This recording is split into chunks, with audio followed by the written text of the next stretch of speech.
Laila Ali, Claressa Shields, their quote unquote fallout and discrepancies. So we're going to start with, okay, so Laila Ali, although she grew up in Malibu, rich, all this other stuff, according to her sister and her, Laila Ali was bad. They called her ghetto. She was a fighter. She had an arrest record, was on probation, all of these other things. Her father did not approve of her boxing, did not show up, did not support her until I believe she won the championship. So for people, saying that she stood on her father's shoulders and all this other stuff, because it's just some things that Claressa stated that I don't fully agree with after hearing Laila's story out of her own mouth. And so, Claressa Shields basically began to say that one of the coaches planted a bug in her ear, one of the mutual people, after Laila had already embraced her, took her in, I believe interviewed her, was throwing watch parties for Claressa fights and all these other things. Laila gave Claressa some life advice that she did not take.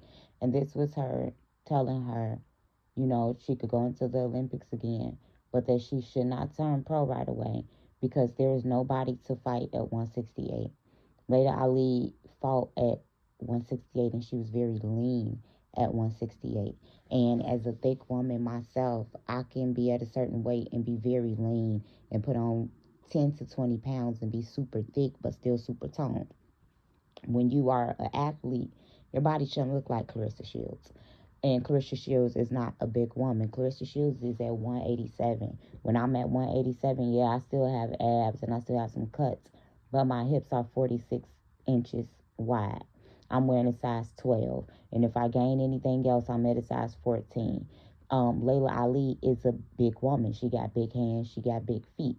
So Laila Ali began to tell Claressa Shields if she's going to go pro, then she should drop down to another weight class, probably between 147, 154, because there are no viable matches for her at 168. And this was based off of her own experience.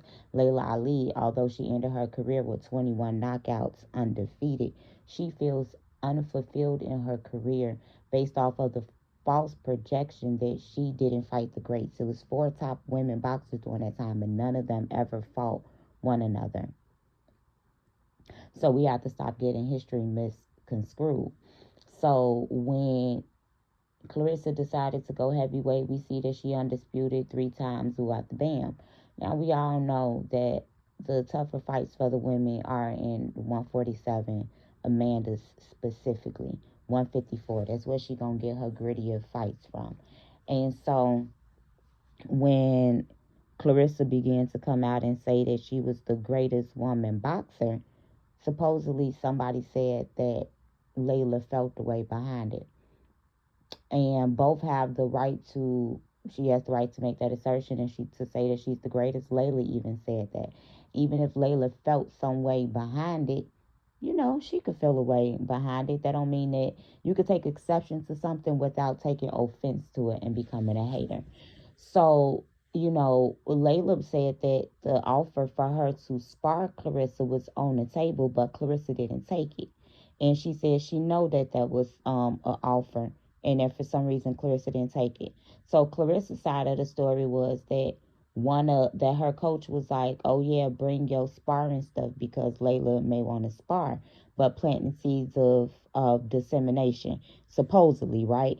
So then she said that when she saw Laila congratulated her on everything throughout the band and was like, if you need me, let me know. And this was Claressa's exact tone. If you ever want to spar, let me know. And so the interviewer, he's a fighter himself, he began to say, well, you yourself just said that Laila's tone wasn't messed up. So why would Claressa's response to Laila saying, if you want to spar, just let me know? This was Claressa's response. Oh, so you are how the coach said that you are. Claressa was looking for a reason to think that Laila Ali would be jealous of her. And I noticed this as a theme throughout Claressa's interview. And, she was saying that her sister's jealous of her and all these other things. And I'm not saying that's not a possibility. When it's so easy for you to say that other people are jealous, a lot of times, I'm not saying all times, it's a characteristic flaw. And this is coming from somebody that I've had a hard time accepting when people have been jealous. And so I know that this isn't something that it takes. Some people are very able to identify, like, oh, that's jealousy, woo, woo, woo. But when you consistently place yourself in a dynamic, in a conversation where everybody in the conversation is jealous of you, you just may be the issue. And Laila Ali even stated, Claressa having issues with female boxers and with male boxers, and Claressa began to speak to this concerning Alicia and said that Alicia didn't give her props and all these other things. And then she even began to say that she not gonna be like Laila Ali. When the next lady come in behind her, she gonna embrace them and all this other stuff. But she said that she'll never rehash things out with Alicia. Yet she don't think that things between her and Layla went too far. But she went on the internet coming against Layla's legacy and disrespecting her. She basically did what Nicki Minaj did to Lil' Kim, and then turned around and felt like Nicki Minaj did when it came to Cardi B and Meg Thee Stallion. It's hypocrisy until you are in those shoes, and she's not even in the same shoes. She's on the fast track. Her words, not mine.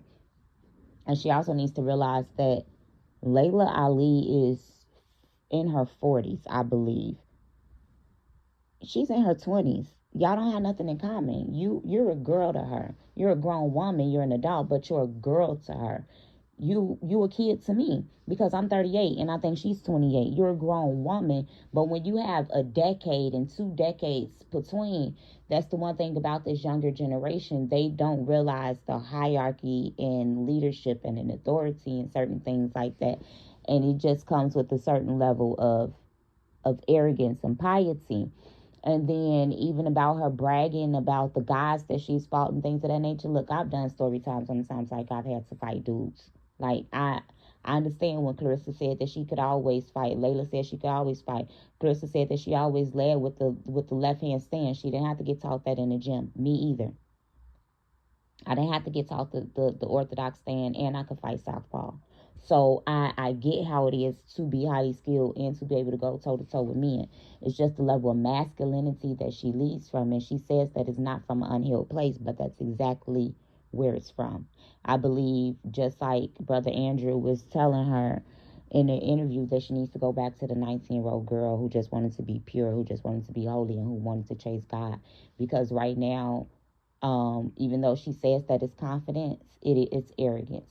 And it's because it's fueled by hurt, it's fueled by pain, it's fueled by rejection, it's fueled by abandonment. And I would just suggest that Claressa Shields go and have a humility moment before the Most High ends up ripping everything away from her. Because it's one thing to be isolated because he has you etched out for promise and destiny and purpose, and he's removing all of the people from around you. And it's another thing to be isolated because of piety and arrogance. And it's not to say that everybody around her needs to be around her. It's just that we need to sit back and self-reflect even the more. But yeah, Clarissa, you are pretty arrogant. You are. Even with the way that you handle the Remy and Papoose situation, you are pretty arrogant. And that's all I got.